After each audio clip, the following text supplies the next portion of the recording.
Good morning students.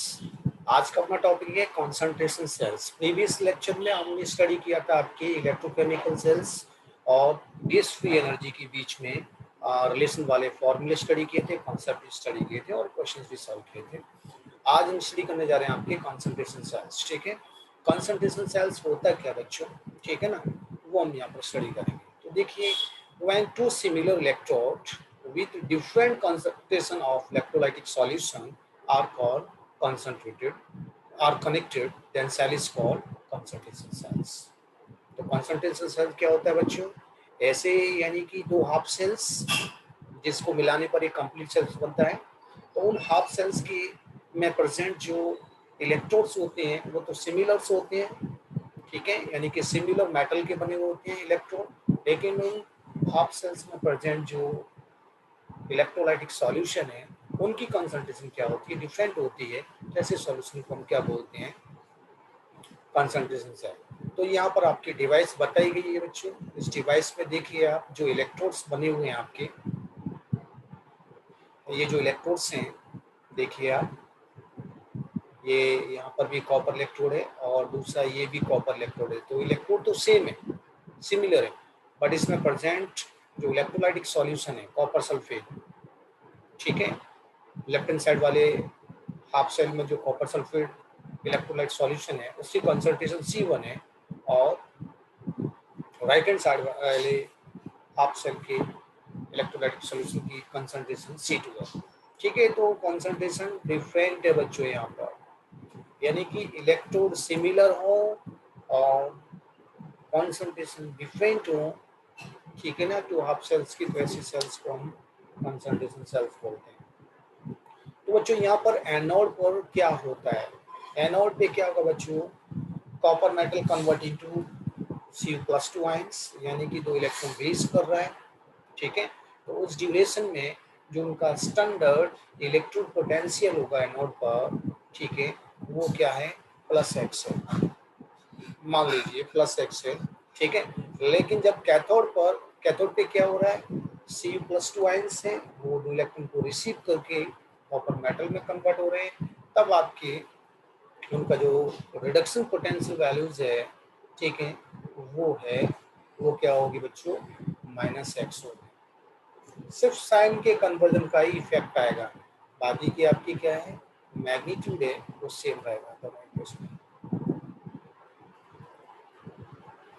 तो ई not cell आप कैसे निकालते हैं, reduction potential of cathode minus reduction potential of anode, ऐसे निकालते हैं कि नहीं निकालते हैं बच्चों, ठीक है। तो कैथोड का रिडक्शन पोटेंशियल तो -x है, ये रख दिया हमने -x, ये माइनस वैल्यूज यहाँ पुट कर दी हमने। अब एनोड का रिडक्शन पोटेंशियल हम निकालेंगे, लेकिन यहाँ पर तो हमें एनोड का ऑक्सीडेशन पोटेंशियल दे रखा है, तो रिडक्शन में कन्वर्ट करेंगे तो साइन अपोज हो जाएगा, अपोजिट हो जाएगा, ठीक है ना, -x हो जाएगा। तो यहाँ मैंने -x रख दिया, तो माइनस माइनस प्लस, तो ये जब कट हो जाएंगे तो 0 आएगा। तो कहने का मतलब ये है कि बच्चों कॉन्सेंट्रेशन सेल का जो स्टैंडर्ड रिडक्शन पोटेंशियल वैल्यूज होती है वो क्या होती है, 0 होती है बच्चों, ठीक है। तो स्टेटमेंट बन गया, E not cell for concentration cell is 0। इस फॉर्मूले को हम यहाँ पर यूज कर लेते हैं, आपके जो नॉनस इक्वेशन है हमारी उसमें यूज करते हैं। तो E cell equal E not cell minus ये नॉनस इक्वेशन वाला फॉर्मूला है, ठीक है। इसको सॉल्व किया तो यहाँ पर 0.0591 अपॉन NF आएगा, ठीक है, ओके। देखिए ई नॉट सेल क्या, कंसंट्रेशन सेल के केस में 0 है, तो ये तो वैल्यू हो गई हमारी 0, ये वैल्यू क्या हो गई हमारी, 0 हो गई आपकी, ठीक है। तो ई सेल इक्वल क्या आ जाएगा, -0.0591 upon NF log anode upon cathode. Anode की कंसंट्रेशन कितनी है आपकी, C, एनोड की कंसंट्रेशन है हमारी C1 है, ओके, C1 है, और कैथोड की C2 है। तो यहाँ आ जाएगा C1 अपॉन C2, n की जगह पर हम यहाँ पर 2 लिख सकते हैं, ठीक है ना, n की जगह क्या आ जाएगा, 2 आ जाएगा। नंबर ऑफ इलेक्ट्रॉन्स कितना ट्रांसफर हो रहे हैं आपके 2 इलेक्ट्रॉन्स हो रहे हैं, ठीक है, एनोड से कैथोड की तरफ।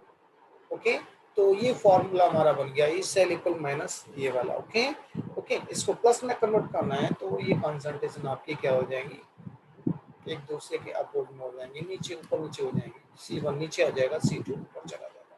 साइन कन्वर्ट करेंगे तो ई सेल इक्वल, अगर प्लस में लेके आना है तो C2 पर C1 हो जाएगा, ठीक है। तो फॉर्मूला यूज करते समय थोड़ा ये आपको सावधानी रखनी है। ई सेल की वैल्यू बच्चों अगर मान लो 0 से ज्यादा है, कहने का मतलब है पॉजिटिव है, तो log C2 अपॉन C1 भी क्या होगा, पॉजिटिव ही होगा।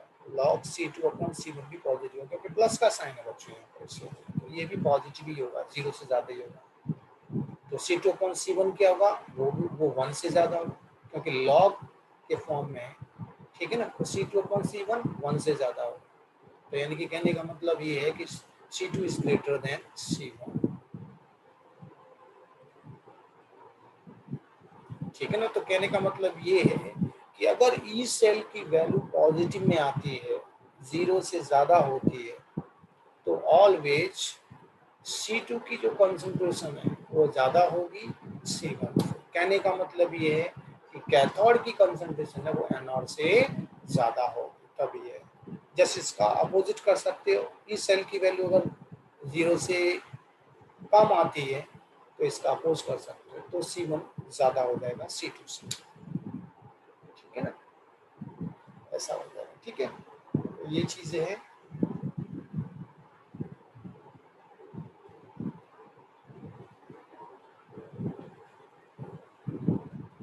यहाँ पर कंडीशन दी गई है बच्चों आपकी, ये एट टी इक्वल टी है, टी इक्वल टी है, तो ई सेल की वैल्यू आपके इससे आएगी।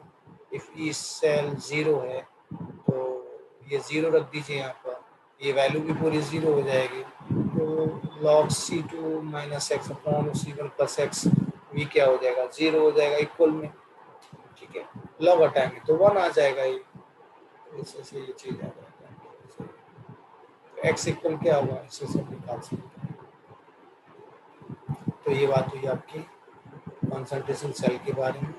अब हम यहाँ पर स्टडी करने जा रहे हैं एप्लीकेशंस ऑफ कंसंट्रेशन सेल, ठीक है। कंसंट्रेशन सेल को हम कहाँ अप्लाई कर सकते हैं, तो देखिए ये आपकी एक इनर्ट इलेक्ट्रोड है प्लेटिनम, जिस पर हमने ये हाइड्रोजन गैस का सेल लिया हुआ है, यानी कि यहाँ पर हमने standard hydrogen gas electrode use किया हुआ है, ठीक है।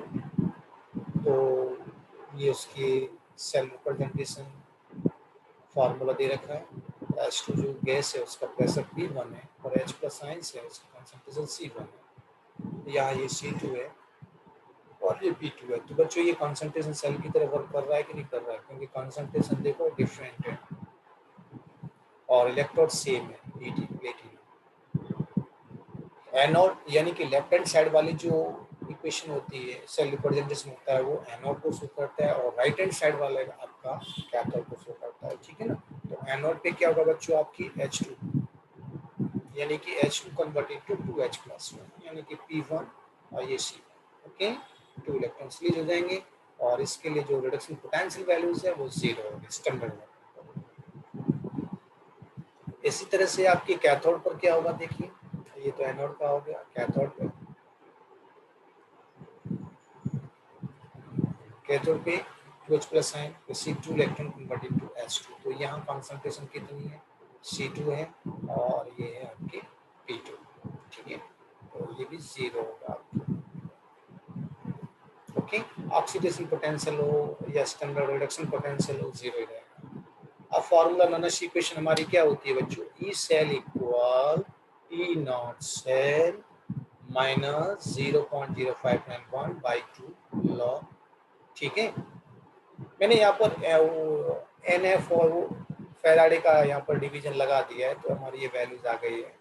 एन यहाँ पर नंबर ऑफ ट्रांसफर इलेक्ट्रॉन है, 2 वो मैंने रख दिया है। लॉग अब यहाँ पर आती है आपकी एनोड कंसंट्रेशन अपॉन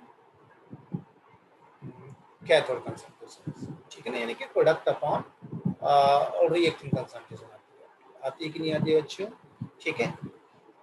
तो प्रोडक्ट एनोड अपॉन कैथोड के अकॉर्डिंग यहाँ पर हम देखो, अभी हमने ये किया था ना, एनोड अपन कैथोड, एनोड अपन कैथोड किया था। ओके,